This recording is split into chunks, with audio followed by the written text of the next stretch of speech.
everyone, welcome back to another video. Today's topic is going to be on process mindset.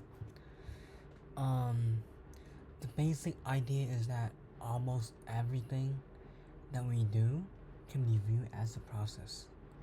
Whether we're trying to study, preparing for a presentation, cooking dinner, exercising, running a meeting, or completing a project, there is usually a flow from starting condition to a final result.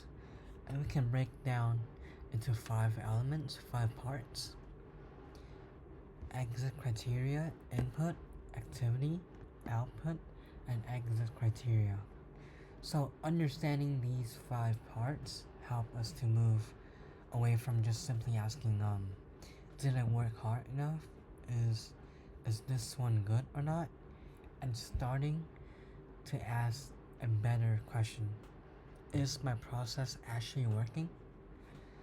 So now let's look at how this works.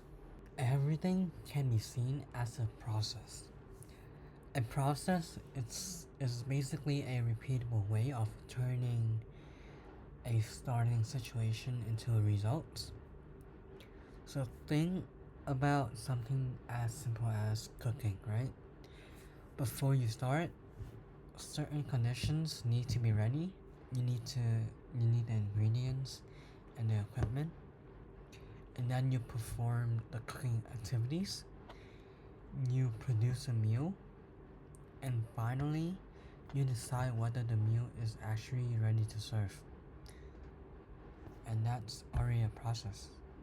So the same idea applies to studying, to writing an email, to exercising, running, meeting, or developing a product. So this leads to an important mindset shift. So instead of asking what should I do, ask which part of my process that I'm on. Maybe the problem is not with the effort. Maybe you stated that maybe you start without enough information. Maybe your activity is inefficient, or maybe you don't have a clear define of what is done. So once we see the process, we can clearly see the improvement much easier. The first part is entry criteria. Are we ready to start? The entry criteria answers one simple question: are we actually ready to begin? And there are the minimum conditions that should exist before we start an activity. So for example, imagine you want to study for an hour.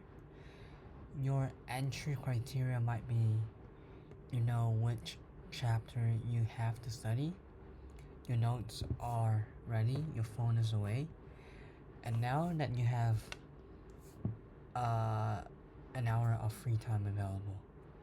So if one of those conditions are missing, you can't start the activity, and it might not be the most productive. So you might spend the first 10 minutes searching for materials, checking the messages, and deciding which chapters to study. So one way to optimize the entry criteria is to create a checklist, a very short one. You don't need a long one. Before begin, ask: do I know the goal? Do I have enough time? Do I have all of the required information? Is there anything that is blocking me from doing it? So those are usually the checklists that you apply. And sometimes what appears to be a poor productivity turn out to be just a readiness problem because you weren't ready enough. A good entry criteria reduce the wasted effort before the real work actually begins. And the second one is the input. it is what goes into the process. So once we are ready, the next question is, what do we need to put into the process? So these are the input, and the input is not always have to be something physical.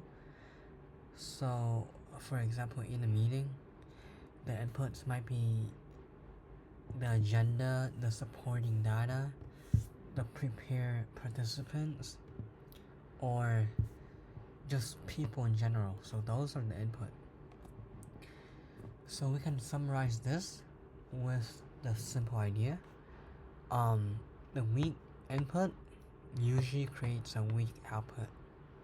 So to optimize the input, preparing the important materials before starting, remove the unnecessary information, and use the templates where possible. So it is very handy for you to try and use the existing templates and the checklist and tools before starting something, because um if you try to make up your own thing, it might not be the best because you won't cover all the aspects.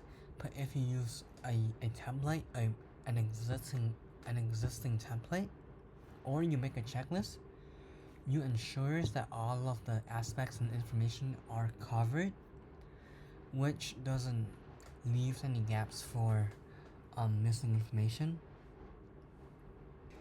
The next one is the activity. This is what transformed the input into the output. A useful way to think of it is we plan, we do, we check, and then we adjust. So first decide the sequence of the work, then we perform the task, then we check for the errors or problem, and finally we adjust the process when something is not working.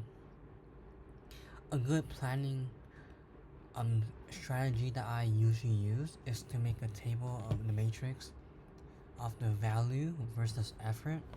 So which has the lowest effort and highest value, I would try to do first.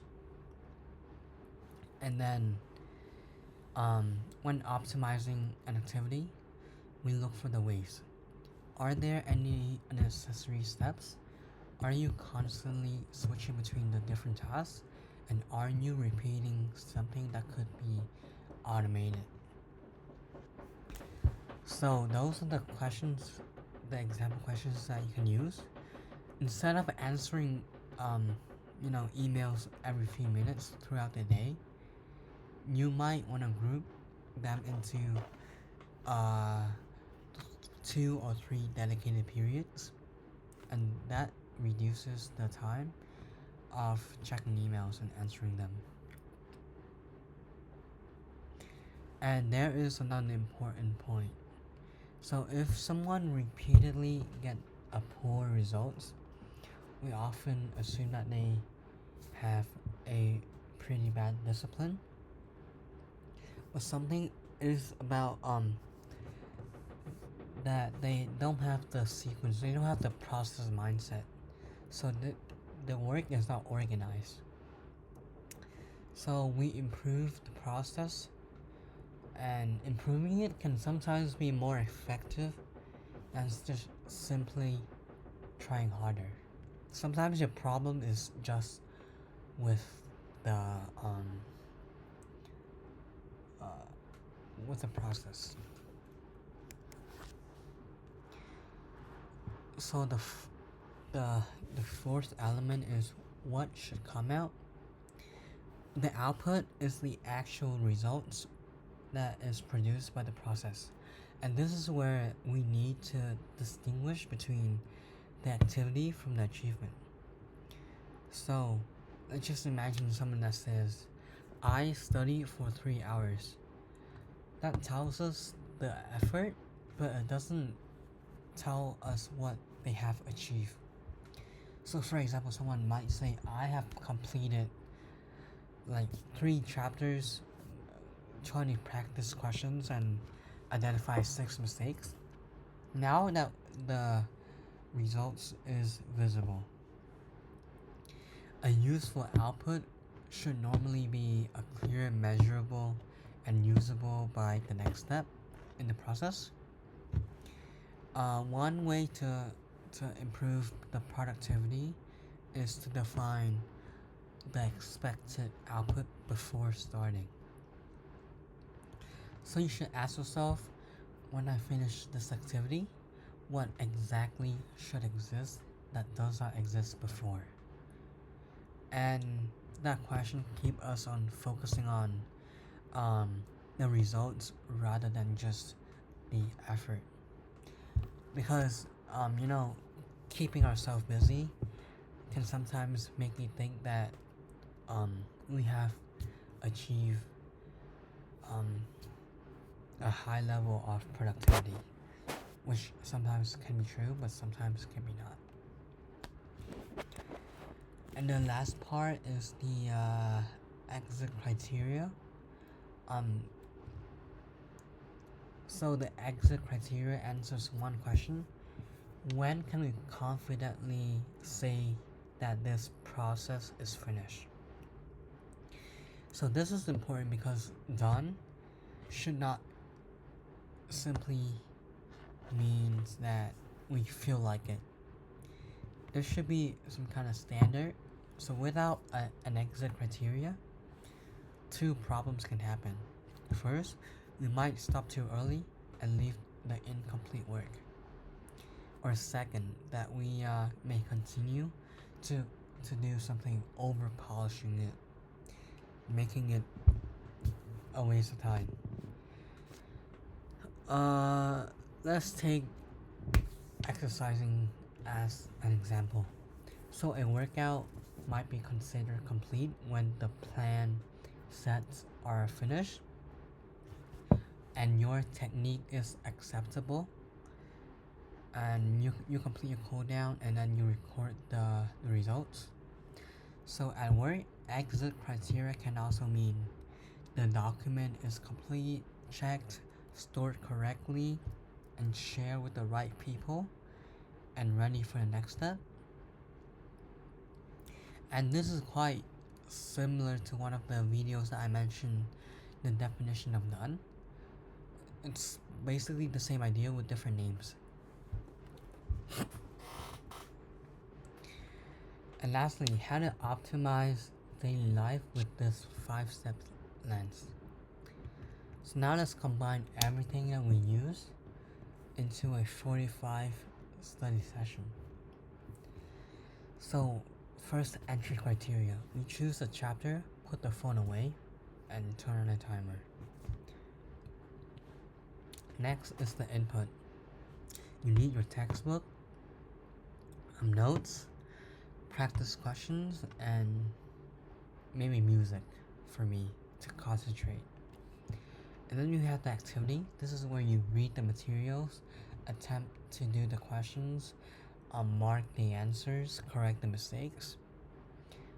And the next part is the output. So for example, we have how many questions that we have completed.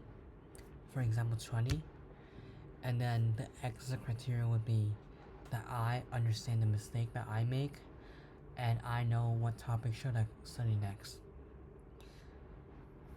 So now, if imagine that the study session goes badly, so instead of simply saying I wasn't productive enough, you just ask yourself, why was I not ready? What was the thing that I'm missing from my process? So these also helps us to find the root cause and try to avoid it for the next time. And that is it for today's video. If you guys find it helpful, please drop a comment down below. If you got any questions, feel free to ask me. And if you like the video, please press like, subscribe, and stay tuned for more videos. Thank you.